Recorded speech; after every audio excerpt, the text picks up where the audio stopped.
Itu sadarnya itu kurang lebih itu 3 atau 4 kali tuh. Lewat sekali, 2 kali, 3 kali, ataupun 4 kali, saya nggak hitung, kurang lebih 3 atau 4 kali. Itu balik lagi dan balik lagi. Ketika saya sadar, kok saya di sini lagi. Jadi lampu jalan itu yang jadi patokan lah. Kok ada di sini lagi? Lah, kok ada ini lagi? Kemudian inisiatif saya karena udah kacau pikirannya, diganggu juga kayak gitu kan, nggak nyampe rumah nih, udah tengah malam, hujan, badan udah basah semua, baju basah kan. Jadi saya nelpon ibu saya bilang, Bu, saya pulang. Posisi di sana hujan nggak, di rumah di kampung tuh hujan nggak? Kata ibu saya, hujan. Ini saya bentar lagi nyampe, minta doanya. Nah, pas saya minta doa, saya tutup teleponnya, saya lanjut perjalanan. Alhamdulillah saya bisa lewat.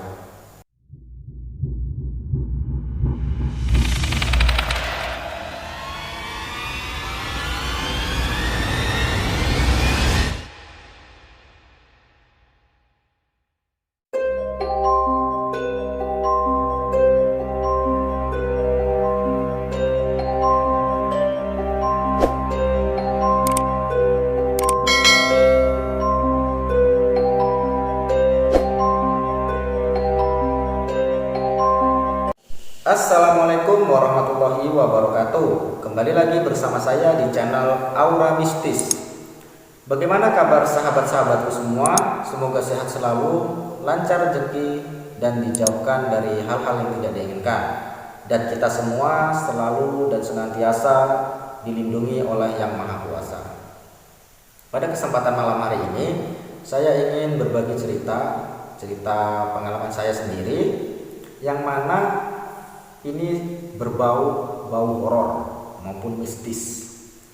Jadi kebiasaan saya itu dari zaman saya itu lulus sekolah, itu saya sering keluar malam dan pulangnya itu lewat dari jam tengah malam.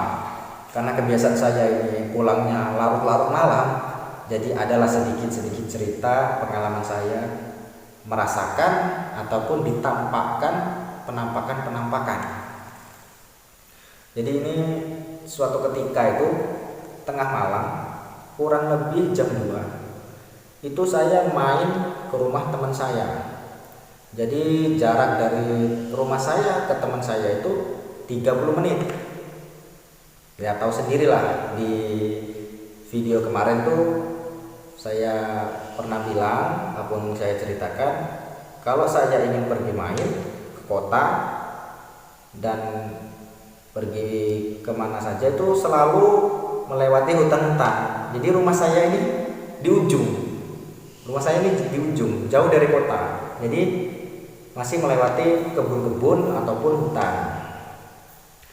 Jadi pada malam hari, kurang lebih jam 2 malam, saya tuh ke rumah teman saya. Posisi itu hujan dan gerimis. Jadi sekitar jam 11, jam 12 itu saya mau pulang.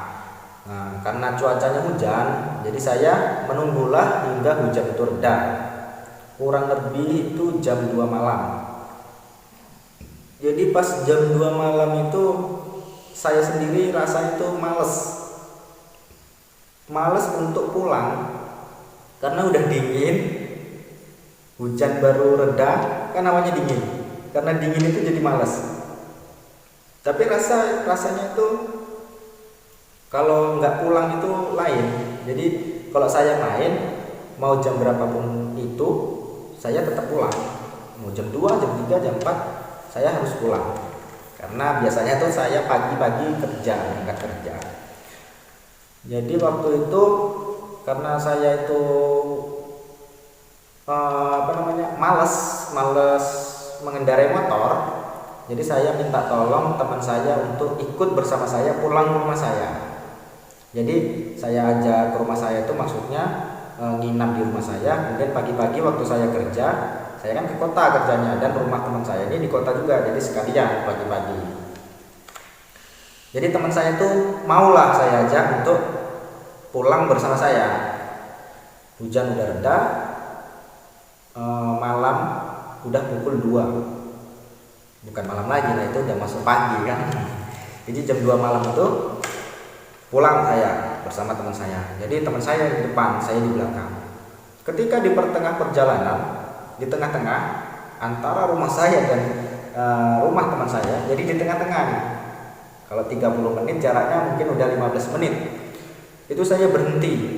Berhenti karena apa?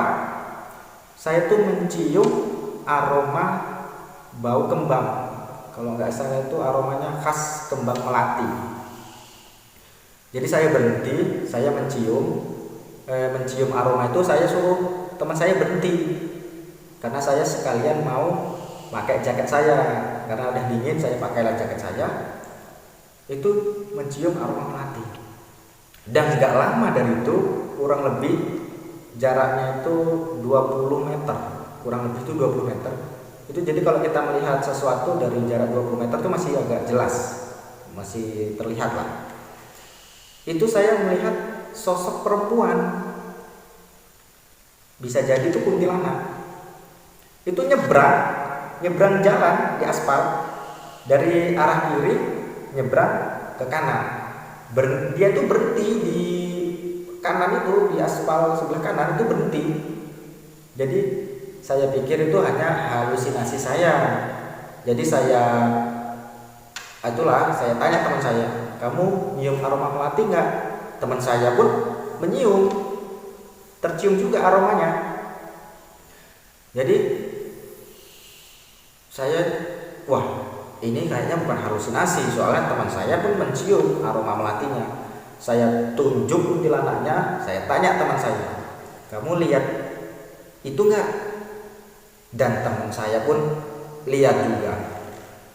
Jadi kami berdua ini hawanya ada merinding-merindingnya gitu, merinding-merinding. Jadi kita berhenti, kita tungguin sampai sosok itu hilang. Ya gimana ya, kita mau balik lagi, udah pertengahan jalan, mau lanjut dihadang. Jadi kami tunggulah, takut ada hal-hal yang tidak diinginkan, karena takutnya kalau kita nyebrang kesenggol, dia terganggu gitu kan, kasihan baik dari saya maupun teman saya kan. Dan alhamdulillah nggak lama dari itu dia hilang lah, memudar, hilang. Pas hilang baru kami lewat, itu tercium aroma melati dan merinding. Jadi pas sampai rumah barulah kita berani cerita. Waduh. Jadi saya tanya teman saya, merinding nggak? Ya merinding juga dia. Jadi itulah cerita saya kalau kemarin itu pernah dinampakin kuntilanak. Dan ini ada lagi, karena saya ini suka keluar malam dan pulangnya malam, jadi masih ada kejadian lagi itu nggak kapok. Udah ditampakin masih aja pulangnya malam. Ya namanya juga kan kalau takut ya adalah rasa takut, merinding-merindingnya. Tapi karena ada penasarannya juga, Jadi ini ada lagi waktu saya keluar malam, pulangnya kurang lebih itu jam tengah malam. Nah dari main ke rumah teman saya itu waktu malam minggu nongkrong ya kan, biasalah kalau anak muda kan, ada yang ngapel, ada yang jalan, makan, ngopi. Dan saya ini ngopi dengan teman-teman saya di kota. Jadi kalau saya main tuh di kotanya, karena rame. Kalau main di kampung saya, hutan isinya, kebun semua, jadi sepi. Jadi malam itu saya pergi lagi, nggak kapok ini kan, udah ditampain kuntilanak, masih aja pulangnya tengah malam. Kurang lebih itu jam tengah malam lagi, pulang dari nongkrong sama teman-teman, pulanglah saya. Itu saya mengendarai sendiri, jadi saya berangkat tuh selalu sendiri. Ya kadang pun ada temennya, tapi rata-rata kebanyakan saya kalau keluar tuh sendiri. Nanti kalau udah di kota baru ketemuan di kota, kumpul. Jadi sudah jam waktu tengah malam, kurang lebih jam 12 malam, itu saya pulang pelan. Nah di pertengahan jalan lagi, karena di pertengahan jalan ini udah mulai memasuki jalan persawahan, kebun dan hutan.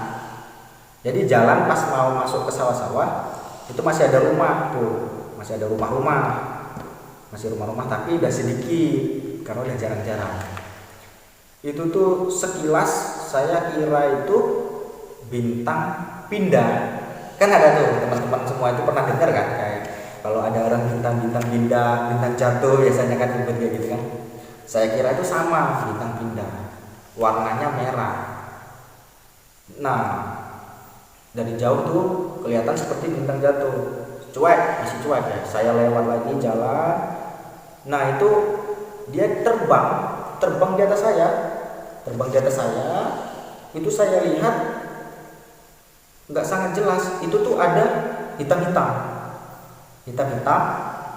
kayak rambut, hitam-hitam gitu lah. Mungkin aja tuh biasa orang bilang tuh kayak kepala gitu, tapi dia bercahaya berwarna merah itu terbang.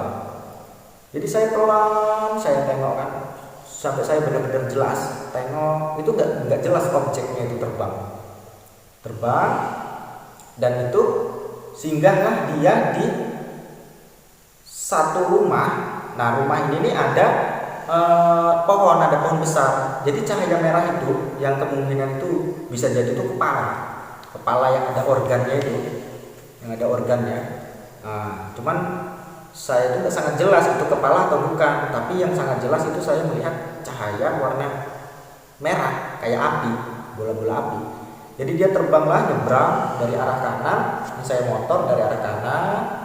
Nah, dia berhenti di satu rumah, yang mana rumah ini ada pohon besarnya, jadi dia berhenti situ, turun.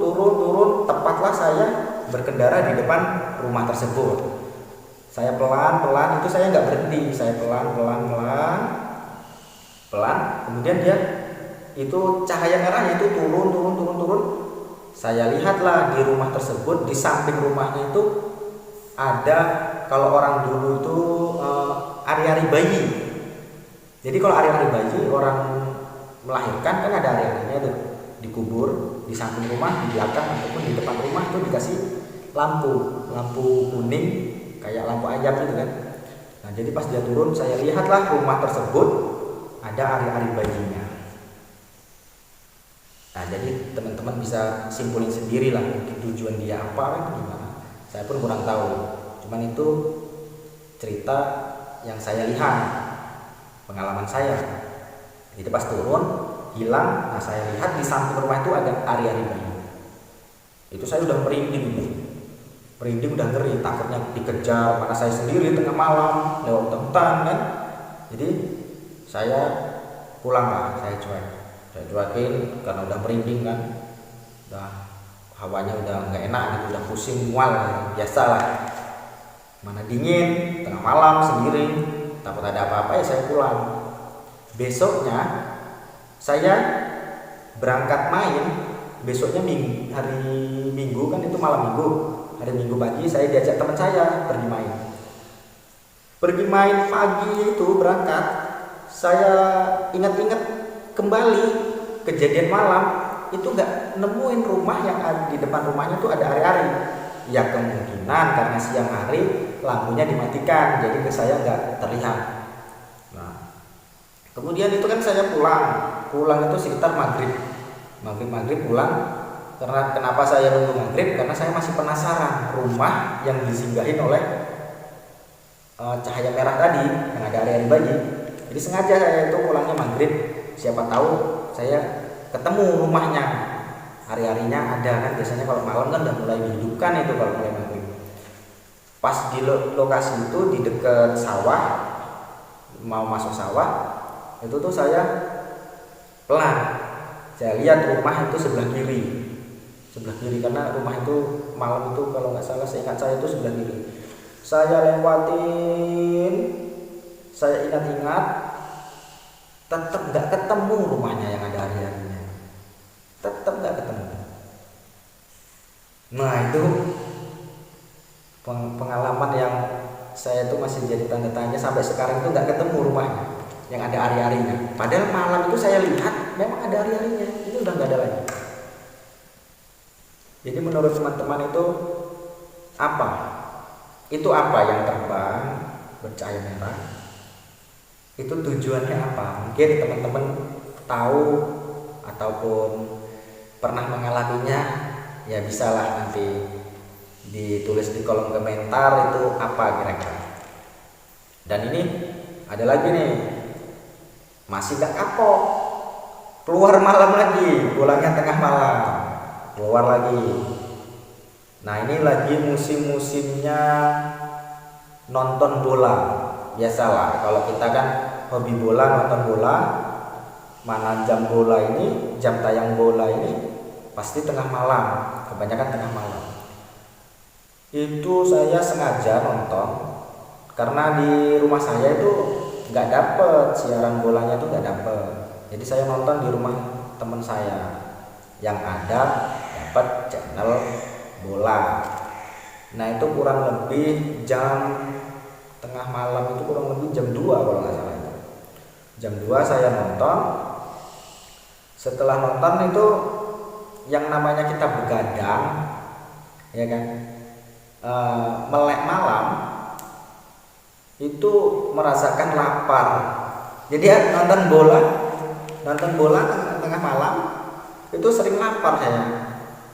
Walaupun nggak nonton bola pun, kalau begadang, sering begadang pulang malam, itu pulang maupun begadang itu tuh hawanya lapar. Jadi ketika saya nonton bola, saya pulang lah itu, udah nonton bola pulang. Karena apa? Ya karena lapar. Jadi saya pulang. Kalau nggak lapar saya nggak pulang, tetap masih nonton bola. Jadi waktu itu saya nonton bola, saya pulang dulu karena lapar. Ditanya lah teman saya, "Loh kenapa pulang?" "Saya lapar, saya mau makan dulu, nanti balik lagi." Nah, waktu saya pulang, pas nggak jauh dari rumah saya, itu kan biasa tuh di jembatan tuh. Di jembatan biasanya ada tempat duduknya tuh, kanan kiri tuh ada tempat duduknya. Jadi saya pulang, itu saya melihat kayak orang. Kayak orang. Dari jauh itu kayak orang. Pas saya lewati di sampingnya, itu ternyata laki-laki. Ada bapak-bapak. Saya lewat, saya itu nggak jauh sih, ada 100 meter, kurang lebih 100 meter. Itu saya naruh motor. 100 meter naruh motor, saya taruh di depan rumah saya. Itu nggak jauh lagi dari rumah saya, itu kurang lebih 100 meter.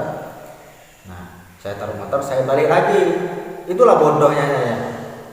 Nggak mikir ngapa? Emang ada jam 2 malam itu ada orang duduk situ sendirian? Nah, saya itu nggak mikir ke situ. Saya balik lagi lah itu, taruh motor, balik lagi.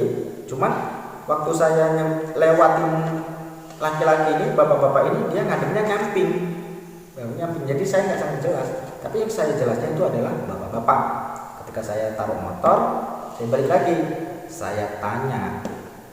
Nah, saya lihat, oh bapak-bapak mungkin lagi ngapain gitu kan? Saya tanya, "Bapak ngapain di sini malam-malam?" Sekali dia balik badan, wujudnya berubah. Merinding ya. Wujudnya berubah, berbulu, matanya merah. Wah, pokoknya udah gak kebayang lagi yang matanya merah, hitam legam, hijau, ya kan? Berdiri, makin lama makin besar. Nah, makin lama makin besar. Saya itu melihat kayak gini, nengok ke atas. Karena dia besar tinggi, itu saya hanya sebatas pusarnya. Bisa bayangin nggak gedenya berapa? Dia tinggi, saya sepusarnya. Saya ndangak kayak gini, melihat ke atas. Itu rambutnya, aduh, nggak kebayang udah, nggak bisa ngomong apa-apa lagi ya. Habis lihat itu lari masuk rumah. Saya ketok-ketok pintu supaya bapak saya bukakan pintu. Langsung saya masuk, nggak ngomong. Motor itu nggak sempat saya masukkan ke dalam rumah, saya taruh di teras karena saya udah kaget, shock gitu kan, merinding. Waktu cerita pas nyebutin aja saya udah merinding. Saya masuk rumah, langsung saya nggak balik lagi nonton bola, nggak jadi makan, nggak balik lagi, tidur ya kan. Paginya saya ditanyain, "Kenapa nggak balik lagi?" "Waduh, saya lihat gundurwo," makanya saya nggak balik lagi. "Di mana?" katanya. Nggak saya ceritakan tempatnya di mana, posisinya, karena takut nanti dia ngeliat jadi takut. Jadi adalah pokoknya waktu saya pulang lihat, wow, Nah, itulah kalau kita sering pulang malam, mana rumah kita itu di pelosok jauh di desa, ke kota jauh, ke kanan jauh, dikelilingi kebun, hutan, ya udah resikonya itu udah gak kebayang lah kalau kita pulang malam. Jadi teman-temanku sekalian, kalau rumahnya jauh, tempatnya sepi, jangan pulang larut-larut malam. Pulanglah di bawah jam 12. Karena apa? Takut terjadi penampakan-penampakan yang muncul ataupun yang lain-lainnya yang berbau horor. Ini masih ada lagi saya ceritain. Saya tuh pernah kerja yang mana dari rumah saya ke tempat kerjaan saya itu 6 jam baru nyampe. Jadi saya kerja itu biasanya pulang 1 bulan sekali ataupun 2 bulan sekali saya pulang. Jadi ceritanya karena tempat kerja saya jauh, pulangnya sebulan 2 bulan baru pulang. Jadi ceritanya itu saya libur kerja, pulanglah saya pulang rumah. Jadi itu perjalanan 6 jam. Jadi saya pulang tuh sore, selesai kerja kan besoknya libur. Jadi saya setelah kerja itu yang sore saya pulang. Selama perjalanan alhamdulillah aman. Belum nyampe rumah kami. Jadi posisi itu hujan. Karena perjalanan 6 jam pulang sore, pasti sampai rumah kurang lebih tengah malam. Jadi karena hujan, makin lama lagi nyampe rumah. Berhenti saya. Hujan kerja lanjut. Dari tempat kerja saya sampai ke kampung saya, itu hujannya rata. Ketemu hujan singgah, ketemu hujan berhenti. Jadi lama nyampenya. Jadi sampailah di suatu tempat, mau masuk ke kota saya itu ada ngelewatin hutan, kanan kirinya tuh rawa-rawa ada pohon-pohon. Itu memang serem, cuma nggak ada cahaya apapun, cuma lampu jalan satu di simpangan kayak gini, belokan cuma dikasih lampu satu. Jadi kanan gelap, kiri gelap, depan gelap. Itu posisi saya hujan. Karena udah kurang 30 menit lagi lah, karena mau masuk kota saya. Dari kota ke rumah saya kan 30 menit lagi, kurang lebih 30 menit lah saya sampai rumah. Tanggunglah, udah basah juga kan, udah posisi udah tengah malam, udah dingin, basah juga. Jadi herannya, dari lampu ini, simpang ini, belokan ini kan ada lampu tuh. Saya lewat, ngebut, lurus, kok balik lagi. Itu saya belum sadar itu kalau saya dibalikkan. Kalau orang-orang bilang sih, saya pernah cerita ke teman-teman saya itu, katanya saya itu disesatkan ataupun ditutup jalannya. Jadi ini lampu, ini belokan, saya lewat sekali, 2 kali, 3 kali. Pas 3 kali baru saya sadar, kok balik lagi ke tempat ini. Balik lagi saya ke tempat ini. Saya coba lewat, pas balik lagi saya sadar, wah nggak beres ini, kok dari tadi ke tempat ini ya, posisi naik motor. Nah itu terus saya udah kacau pikirannya kan, udah diganggu juga kayak gitu kan, nggak nyampe rumah, ini udah tengah malam, hujan, badan udah basah semua, baju basah kan. Jadi saya nelpon ibu saya bilang, Bu, saya pulang. Posisi di sana hujan nggak, di rumah di kampung tuh hujan nggak? Kata ibu saya, hujan. Ini saya bentar lagi nyampe, minta doanya. Nah, pas saya minta doa, saya tutup teleponnya, saya lanjut perjalanan. Alhamdulillah saya bisa lewat. Itu sadarnya itu kurang lebih tuh 3 atau 4 kali tuh. Lewat sekali, 2 kali, 3 kali, ataupun 4 kali, saya nggak hitung, kurang lebih 3 atau 4 kali. Itu balik lagi dan balik lagi. Ketika saya sadar, kok saya di sini lagi. Jadi lampu jalan itu yang jadi patokan lah. Kok ada di sini lagi? Kok ada ini lagi? Kemudian inisiatif saya karena udah kacau pikirannya, saya ngabarin ibu saya. Alhamdulillah saya bisa pulang, sampailah di rumah tengah malam. Nah, mungkin ya teman-teman semua adalah cerita-cerita kalau pulang tengah malam. Bagi teman-teman sahabat-sahabatku semua yang sering pulang malam, ada gak cerita yang kayak gitu yang mengalaminya sama seperti saya? Tapi ya saya udah kayak gitu ditampai kejadian-kejadian seperti itu masih nggak kapok juga, makin penasaran. Ya ada rasa takut, cuman takut boleh, jangan terlalu takut. Berani, jangan terlalu menantang. Jadi ya percayalah, mereka itu ada, cuman beda alam. Mereka ya mereka, kita ya lakukan semestinya yang kita lakukan. Mungkin mereka menunjukkan, menampakkan diri, mungkin saja mereka memberitahukan bahwa mereka itu ada di tempat tersebut, biar kita mengetahui bahwa mereka itu ada di tempat tersebut. Itu salah satunya. Mungkin ada juga yang jahil, menampak-nampakkan, yaitu bisa jadi seperti itu, tapi nggak tahu juga kan. Ya mungkin itu cerita saya karena pulang malam.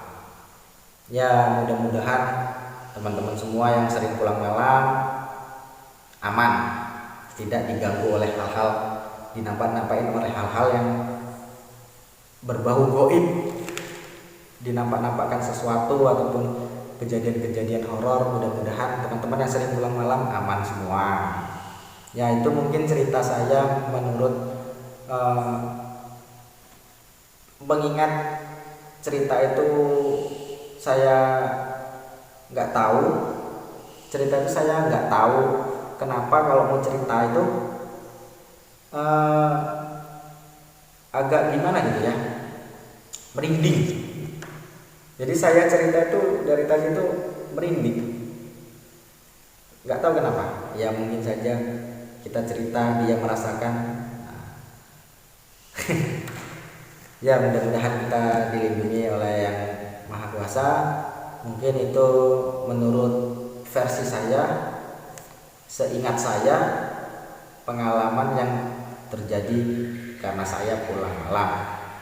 Oke, mungkin sekian dulu cerita dari saya.